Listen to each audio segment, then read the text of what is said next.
অথলে নাযায় অপ্ৰাদেশিকৃত শিক্ষানুষ্ঠানৰ শিক্ষক কৰ্মচাৰীৰ আন্দোলন।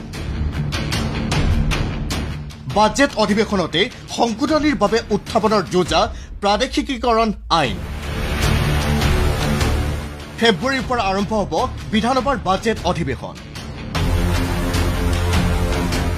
সংশোধিত আইন অনুসৰিয়ে হ'ব শিক্ষক কৰ্মচাৰীৰ পদ প্ৰাদেশিকীকৰণ। ৰাজ্যৰ অপ্ৰাদেশিকৃত শিক্ষানুষ্ঠানত কৰ্মৰত শিক্ষক কৰ্মচাৰীসকলৰ বাবে সুখবৰ।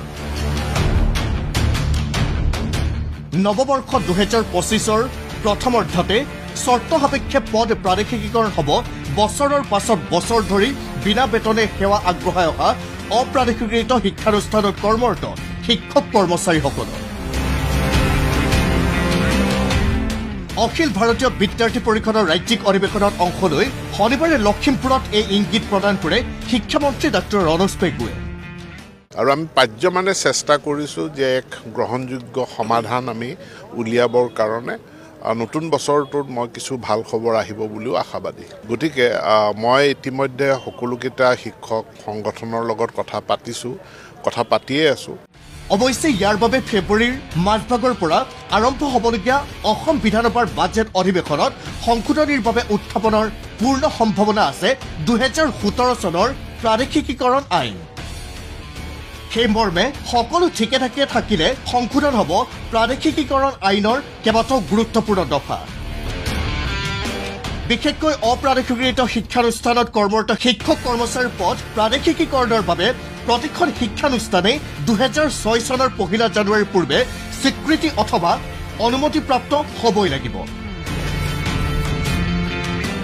এই ক্ষেত্ৰত কোনো সাল সলনি নহ'লেও ইউডাইছৰ ভিত্তিবৰ্ষ 2012-13 চনৰ পৰিৱৰ্তে 2019-20 চন পৰ্যন্ত বৃদ্ধি পাব পাৰে।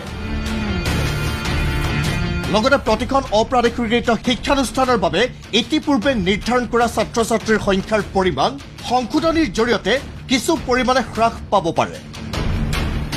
লগতে অষ্টম শ্ৰেণী সংলগ্ন হৈ থকা মাধ্যমিক পৰ্যায়ৰ অপ্ৰাদেশিকৃত শিক্ষানুষ্ঠানসমূহৰ ক্ষেত্ৰতো বিশেষভাৱে বিবেচনা কৰিব ৰাজ্য চৰকাৰে। আমি সংবেদনশীল, তেওঁলোকৰ যি সমস্যা আছে, কিন্তু আমি তেওঁলোকৰ প্ৰতি আমাৰ সমমৰ্মিতা থকাৰ পাছতো যি আইনগত যিখিনি বাধা আছে বা বিত্ত বিভাগৰ যিখিনি নীতি নিয়মৰ কথা আছে, সেই নীতি নিয়মখিনি আমি মানি চলিবই লাগিব। কেৱল সেয়াই নহয়, BTR চুক্তি অনুসৰি BTRৰ সকলো অপ্ৰাদেশিকৃত শিক্ষানুষ্ঠানৰ লগতে BTCৰ বাহিৰৰ বড়ো মাধ্যমৰ অপ্ৰাদেশিকৃত শিক্ষানুষ্ঠানসমূহত কৰ্মৰত শিক্ষক কৰ্মচাৰীৰ পদ প্ৰাদেশিকীকৰণৰ বাবেও অনুৰূপ পদক্ষেপ গ্ৰহণ কৰিব ৰাজ্য চৰকাৰে। ইয়াৰ বাবে ইতিমধ্যে সুকীয়াকৈ সমীক্ষা চলাইছে BTCৰ শিক্ষা সঞ্চালকালয়ে।